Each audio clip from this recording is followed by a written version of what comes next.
우리 인생에는 두 가지 방법, 살아가는 방법이 두 가지가 있다고 볼 수가 있습니다.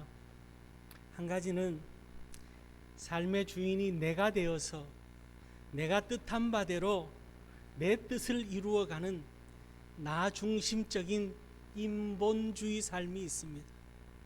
또 하나는 하나님의 뜻을 찾고 하나님의 뜻을 이루어가는 하나님이 내 삶의 주인 되시는 신본주의 삶이 있습니다. 여러분, 우리 사랑하는 성도님들은 일평생 하나님이 내 삶의 주인 되어서 하나님의 뜻을 이루어가는 신본주의 삶을 살아가는 그런 우리 성도님들 될 수 있기를 바랍니다. 여러분, 우리가 믿음의 삶을 산다고 하면서도 내 안에서는 이 두 가지가 늘 충돌합니다. 내 뜻대로 살기를 원하고 내 뜻을 앞세우기를 원하고 내가 원하는 대로 갈 길을 정하는 그런 마음, 하나님의 뜻대로 하나님의 뜻을 이루며 살아가야 되는 줄 알면서도 눈앞의 것에 연연하는 인본주의에 빠져서 허적거리는 삶을 살 때가 있습니다. 여러분, 그 결과는 실패하는, 그 결과는 패배하는 그 길이라는 것을 우리가 잘 명심하고, 우리의 인생이 승리하는 비결, 성공할 수 있는 비결은 하나님 중심, 하나님의 뜻을 이루어가는 것이 우리의 인생이 참 성공할 수 있는 길이요, 성공의 비결이요, 우리의 삶 가운데 기쁨이 넘치는 행복한 삶이라는 사실을 기억하고 늘 은혜의 길, 축복의 길, 승리의 길인 하나님 중심으로 살아가는 신본주의 인생을 사는 그런 우리 성도님들이 될 수 있기를 바랍니다. 오늘 말씀은요, 우리가 그렇게 살기 위해서 우리가 무엇을 마음에 두고 살아야 되는지를 잘 깨닫게 하는 귀한 말씀입니다. 그 첫째로 철저히 하나님을 믿고 의지하는 삶을 살아야 된다. 오늘 그렇게 말씀합니다. 3절 말씀을 보면은 여호와를 의뢰하고 선을 행하라. 땅에 머무는 동안 그의 성실을 먹을거리로 삼을지어다. 이렇게 말씀하고 있습니다. 하나님을 믿고 의지하고 늘 기도하며 그렇게 선한 길을 행하며 살아야 된다라고 우리에게 말씀하고 있습니다. 오늘 이 말씀을 너희들이 택하거나 택하지 않거나 그것이 아니라 행하라, 그렇게 명령하고 있다라는 거예요. 여러분, 그런데 우리가 선한 길을 간다는 것이 결코 쉬운 일은 아니지요. 우리가 입술로는 그렇게 고백하고 마음으로는 그렇게 고개가 끄덕여지면서도 우리가 막상 세상 속에서 살아가다 보면은 적당히 타협하게 되고, 그렇죠? 죄와 이게 죄인 줄 알면서도 찝찝한 마음이 들면서도 이 정도는 괜찮겠지, 이 정도는 가지고 뭘 그래, 이 정도쯤이야, 내일부터 안 그러면 되지, 그런 마음으로 적당히 타협하고 적당히 눈 감고, 눈이 두 개이기 때문에 한쪽 눈 정도는 감고, 그죠? 적당히 감고, 또한 내 이익을 위해서 남이 어떻게 되든 일단 내가 먹고 살고 내가 잘 되고부터 보자는 심정으로 그렇게 우리는 세상과 타협하며 살아갑니다. 그런데 오늘 분명히 말합니다. 여호와를 의뢰하는 우리들이 살아가야 되는 삶의 방법은 선을 행하는 삶이라고, 선한 길로 나아가야 된다라고 그렇게 말씀하고 있습니다. 당장은 손해보는 것 같아도, 당장은 다 잃어버리는 것 같아도, 당장은 세상 사람들이 볼 때 바보 같고 미련해 보여도 그 길이 하나님이 원하시는 그 길이라면은 그 길을 묵묵히 걸어가는 것이 결국에는 승리요, 성공이라는 것을 말씀하고 있습니다. 눈앞에 당장 성공이 보이지는 않습니다. 여러분, 세상적인 방법을 택하고 세상적으로 타협함으로 인하여서 당장은 눈앞에 우리가 타협함으로 인해서 성공하는 것처럼 보입니다. 그러나 시간이 지나고 나면은 마치 안개처럼 다 사라지는 것, 그것이 이 세상적인 방법이라는 것을 우리가 잊지 말아야 됨을 오늘 말씀하고 있습니다. 예수님께서는요, 마태복음 7장 13절 14절 말씀에 우리가 가야 할 길은 넓고 평탄한 길이 아니라 좁고 협착한 길, 험한 길이라고 그렇게 말씀하고 있습니다. 좁고 협착한 길이지만 그 길을 우리가 생명의 길이기 때문에 가야 한다라고 또한 말씀하고 있습니다. 여러분, 이 한 해를 살아가면서 세상적으로 끊임없이 세상은 우리로 하여금 타협하게 만듭니다. 세상은 끊임없이 우리로 하여금 한쪽 눈 감고 살아가라고 말합니다. 세상은 끊임없이 우리를 유혹하고 물들게 만듭니다. 여러분, 그 길이 하나님이 원하시는 길이 아니라면은 과감하게 결단하고 나아갈 수 있는 그런 우리들이 될 수 있길 바랍니다. 그럴 때에 오늘 약속하신 말씀이 성실을 먹을거리로 삼을지어다 이렇게 말씀하고 있습니다. 이 성실을 먹을거리로 삼을지어다라고 우리 성경에 기록되어져 있는데 히브리어 원어를 좀 더 들여다보면은 안전한 목장 안에서, 안전한 울타리가 있는 목장 안에서 즐거이 먹을 것이다 이렇게 표현되어져 있습니다. 즉 다시 말하면은 성실하고 신실하신 하나님께서, 주님께서 우리의 목자가 되셔서 주님의 그 울타리 안에서 주님께서 공급하여 주시는 꼴을 먹고 우리는 평안히 쉼을 얻을 것이다 그 말씀이에요. 시편 23편에 나오는 말씀과도 일맥하는 그런 말씀이죠. 여러분, 우리가 하나님을 의지하고 하나님을 의뢰하며 이 땅에서의 삶이 하나님이 원하시는 그런 선한 길로에 가는 삶이 되어질 때 하나님께서는 우리의 필요를 아시고 만나와 메추라기를 공급하여 주시는, 하늘의 풍성한 은혜, 땅의 기름진 축복으로 역사하여 주시는 그런 귀한 은혜를 우리 가운데 허락하여 주시겠다 약속하고 있습니다.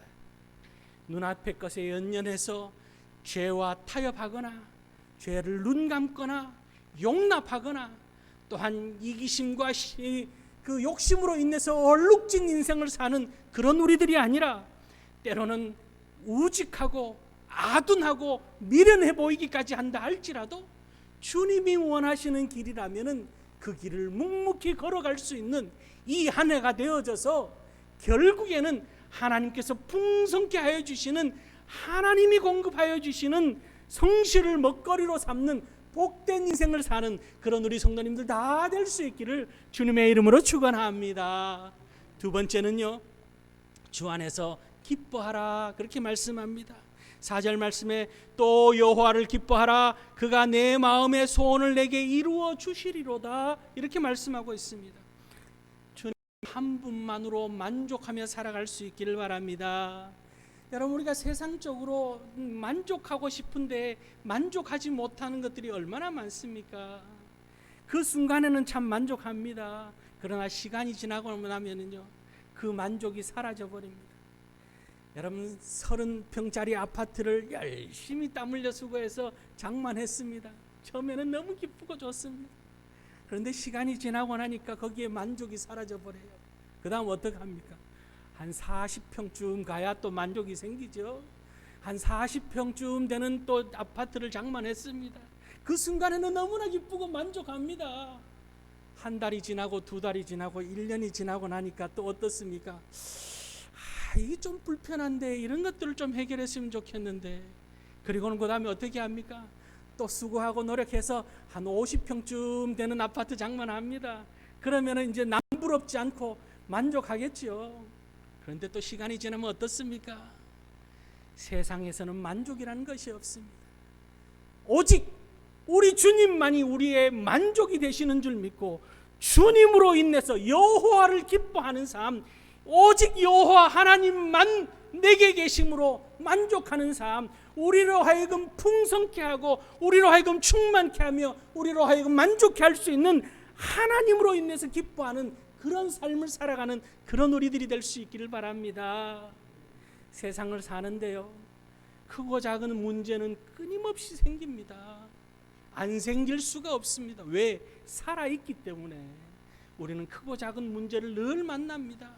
경제적인 문제를 만나고, 관계의 문제를 만나고, 물질적인 문제를 만나고, 또한 건강의 문제를 만나며 그렇게 살아갑니다. 그러나 중요한 것은 그 문제를 대하는 우리의 마음가짐이 중요하다는 거예요. 그 문제를 대하는 우리의 마음이 무너져 버리면은 다 무너지는 거예요. 오늘 기뻐하라라고 하는 말씀은 마음가짐을, 어떤 문제를 만나더라도 마음가짐을 기뻐할 수 있어야 된다. 여호와로 기뻐할 때에 오늘 하나님께서는 우리의 마음의 소원을 이루어 주신다. 그렇게 말씀하고 있습니다. 여러분, 어떤 문제를 가지고 있습니까?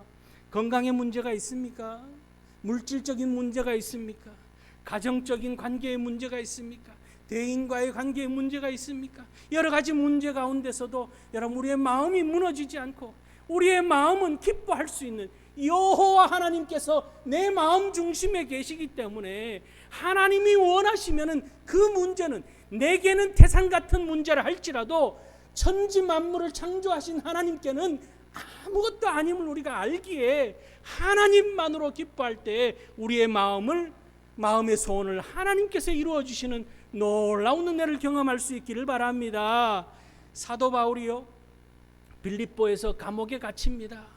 감옥에서 우리가 잘 아는 것처럼 춥고 배고프고 또한 더럽고 냄새나고 그 고통 가운데 있으면서 빌립보 교회를 향해서 빌립보서 4장 4절 말씀에 뭐라고 말합니까? 주 안에서 항상 기뻐하라. 내가 다시 말하노니 기뻐하라. 그렇게 말할 수 있었던 것은 사도 바울의 그 마음이 무너지지 않았기 때문에, 그 마음 중심에 하나님이 계셨기 때문에, 하나님 한 분만으로 만족하며 기뻐할 수 있었기 때문에 빌립보 교인들을 향해서 옥중에서 그렇게 이야기하는 거예요. 기뻐하라. 오늘 우리에게도 말씀합니다. 기뻐하라. 항상 기뻐하라. 여러분, 하루에 몇 번 정도 웃으십니까? 어린아이들 보세요. 그냥 웃습니다. 그냥 웃습니다. 갓난 아이들, 이제 100일쯤 된 아이들 얼르면은 그냥 얼르는 대로 웃습니다. 그저 웃어요. 건드리기만 해도 웃습니다. 우리는 하루에 몇 번 정도 웃습니까? 웃음이 여러분, 하루 왼종일 생각해봐도 내가 웃었는 시간이 있었나 생각될 만큼 우리는 웃음이 사라진 그런 삶을 살아갑니다. 웃음이 사라진 정도가 아니죠. 세상 걱정은 내가 다 짊어지고 살아갑니다. 그러지 않습니까? 뉴스를 보면서도 참 나와는 아무 상관없는 것인데도 그 걱정 내가 짊어지고 삽니다. 여러분, 왜 우리가 그러고 있습니까? 하나님으로 기뻐하며 하나님으로 만족하며 항상 기뻐하라. 다시 말하노니 기뻐하라. 하나님으로 인하여서 기뻐하며 우리 마음의 평안을 잃지 않고 살아갈 때에 우리의 모든 소원 하나님께서 다 이루시는 그런 놀라운 은혜를 경험하는 복된 삶을 살아가는 그런 우리 성도님들 될 수 있기를 주님의 이름으로 축원합니다. 세 번째는요, 주님께 맡기라. 오늘 그렇게 말씀합니다. 5절 말씀에 내 길을 여호와께 맡기라. 그를 의지하면 그가 이루시고, 그렇게 말합니다. 맡겨라. 오늘 주님께서는 맡겨라. 그렇게 말씀합니다. 이것도 맡기고 저것도 맡기고. 오늘 주님 앞에 예배의 자리로 나왔습니다. 주님 앞에 다 맡길 수 있기를 바랍니다. 주님 앞에 다 맡겼음으로 인하여서 우리는 기쁨을 회복하는 그런 우리 성도님들 될 수 있기를 바랍니다. 아멘이 또 확 줄어드네요. 갈 때 다시 짊어지고 가려고. 다 내려놓고 다 맡기고 나갈 때는 무거운 짐을 나 홀로 지고 또 짊어지고 또 나가는. 참 우리가 그래요. 다 내려놓았다고 생각하고 다 맡겼다고 생각하는데 또 나갈 때는 주섬주섬 이거 여기 두면 안 되지 싶어서 또 주섬주섬 또 싸가지고 짊어지고, 그렇게 찬송을 불러도 꼭 그런 찬송을 무거운 짐을 나 홀로 지고 그렇게 우리가 부르는 거죠. 여러분, 주님께 다 맡기고 다 맡겼기 때문에 주님 안에서 자유함을 누리며 평안을 누리며 살아가는 그런 우리 성도님들 될 수 있기를 바랍니다. 맡기기만 하면은 주님께서 이루시겠다고 오늘 약속하고 있는 거예요. 그 대표적인 인물이 다니엘 아닙니까? 다니엘이 모함을 받아서 다니엘을 시기하던 관원들이 왕에게 조서를 꾸며달라고 요청을 합니다. 도장을 찍어달라고 합니다. 다른 신이나 다른 사람에게 절하는 이들을 사자굴 속에 집어넣자고 그렇게 요구합니다. 왕은 그 이 내용이 좋아 보여서 도장을 찍습니다. 결국은 그 목적이 다니엘을 사자굴에 넣기 위한 목적인데 거기에 왕이 넘어가는 거죠. 다니엘은 성경에 보면 그렇게 나와 있습니다. 조서에 도장을 찍은 것을 알고도 창을 열고 예루살렘을 향해서 아침 저녁으로 하나님 앞에 기도했다라고 그렇게 기록하고 있습니다. 그 결과가 어떻게 됩니까? 다니엘이 결국 사자굴 속에 들어갑니다. 하나님 앞에 다 맡기고 나아간 다니엘이 사자굴 속에 들어가지만 상식적으로 이해되어지지 않는 일들이 벌어지죠. 오히려 그 사자굴 속에서 사자를 베개 삼고 사자를 카페트 삼고 그렇게 평안히 하룻밤을 이룬 것이 다니엘의 모습입니다. 그 다음날 어떻게 됩니까? 왕이 달려가서 다니엘이 무사한지를 봤을 때 다니엘이 무사함으로 인해서 오히려 하나님의 영광이 드러납니다. 그리고 다니엘을 모함했던 그 신하들은 다 사자굴에 던져짐으로 인해서 그들이 사자굴에 떨어지기 전에 이미 사자들에게 삼킨 바 되어졌다라고 기록하고 있습니다. 여러분, 하나님께 맡길 수 있기를 바랍니다.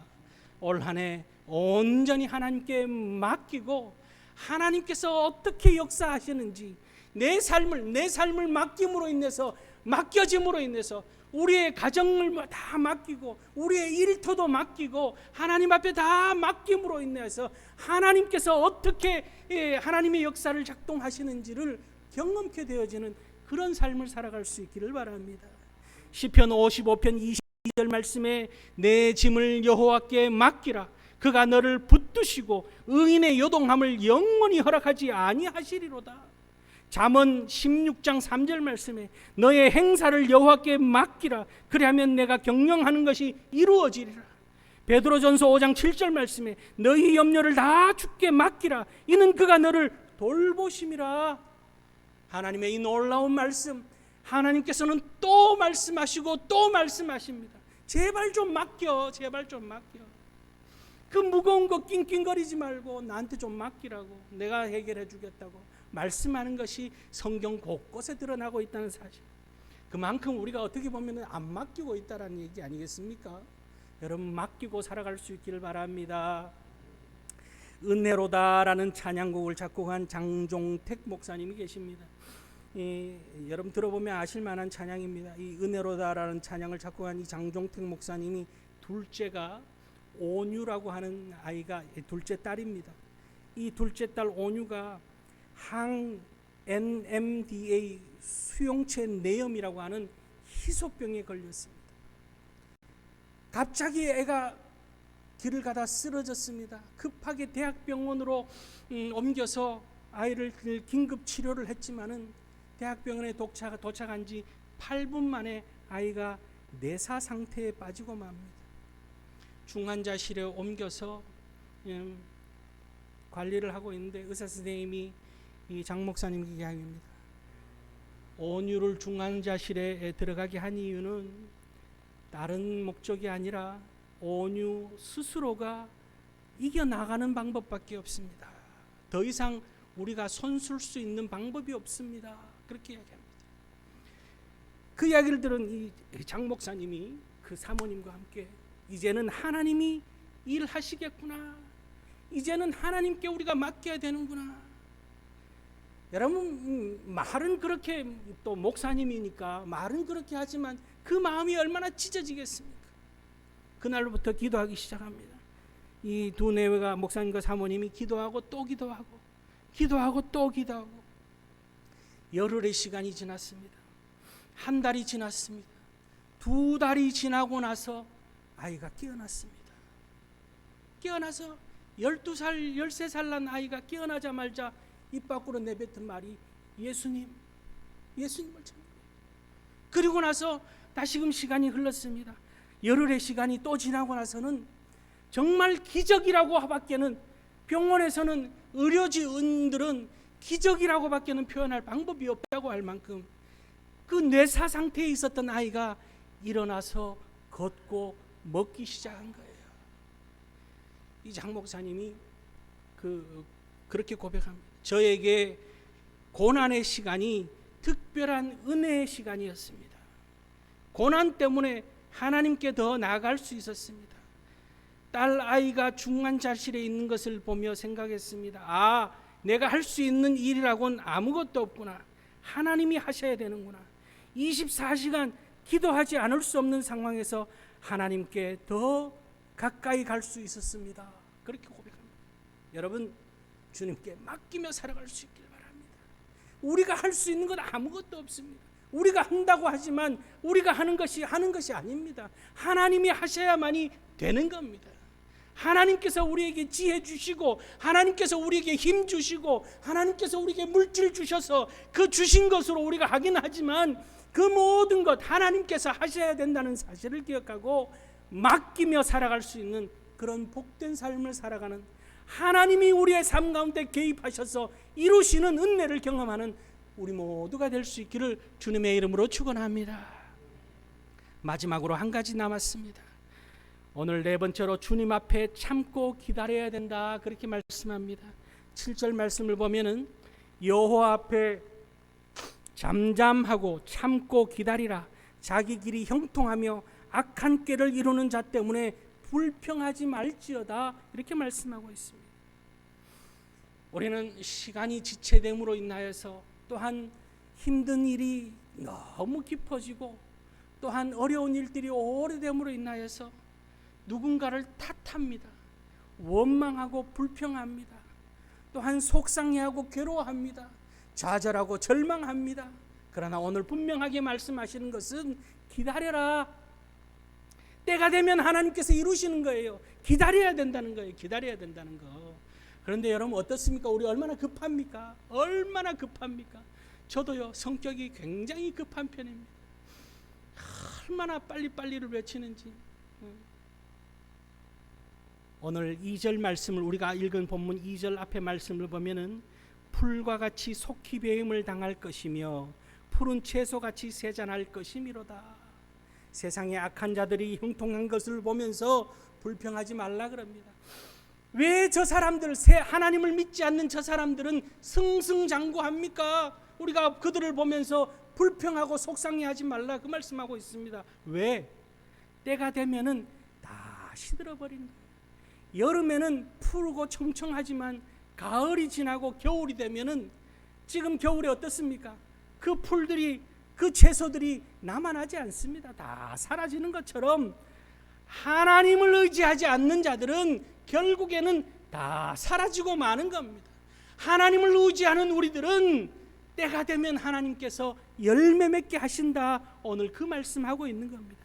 8절 말씀에서도 분을 그치고 노를 버리며 불평하지 말라. 오히려 악을 만들 뿐이라. 여러분, 화를 잘 다스릴 수 있기를 바랍니다. 우리 안에 화가 없을 수는 없어요. 속상하고 괴롭고 화나는 일들이 있습니다. 그러나 그것을 잘 다스릴 수 있어야 되는 거예요. 참을 줄 알아야 된다. 그래야만이 귀한 열매들이 우리에게 주렁주렁 맺혀지는 겁니다. 인내는 열매라는 사실을 기억하고 올 한 해 참고 하나님의 때가 되었을 때에 하나님께서 풍성하게 거두게 하여 주실 줄 믿는 믿음으로 인내의 열매를 거둬들이는 복된 삶을 살아가는 그런 열매 있는 축복이 있기를 주님의 이름으로 축원합니다. 이 땅에서 우리의 삶이 힘듭니다. 어렵습니다. 또한 우리의 마음을 무너지게 만드는 일들이 참 많이 발생합니다. 절망과 고통이 때로는 우리를 엄습해 옵니다. 그럴 때마다 주님 손 꼭 붙잡고, 주님 손 꼭 붙잡고, 주님요, 이 손을 꼭 잡고 가소서. 폭풍 후 흑암 속 빛으로 주님께서 인도하여 주실 줄 믿고 주님 손 꼭 붙잡고 무너지지 않는 삶, 또한 승리하는 삶을 살아가는 그런 복 있는 인생을 사시는 그런 우리 성도님들 될 수 있기를 바랍니다. 날마다 주님 손 꼭 붙잡고 나아감으로 인하여서 승리하는 인생, 하나님의 축복을 경험하는 인생, 하나님을 온전히 드러내는 그리스도의 향기가 진동하는 인생을 사시는 그런 우리 모두가 될 수 있기를 주님의 이름으로 축원합니다. 기도하시겠습니다.